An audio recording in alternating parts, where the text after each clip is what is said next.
Andreu, amb molts canvis a l'equip i amb moltes precaucions defensives, es va mostrar molt feble en atac i no va tenir les millors ocasions fins al final, com aquesta de David Malo, ahir suplent, o aquesta altra d'Arnal Conte.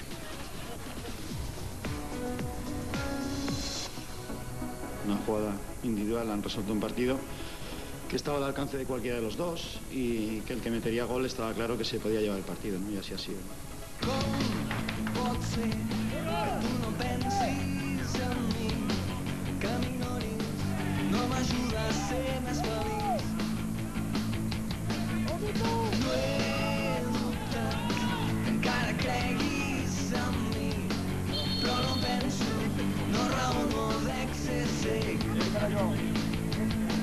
M'equivoco, reacciono sempre a temps.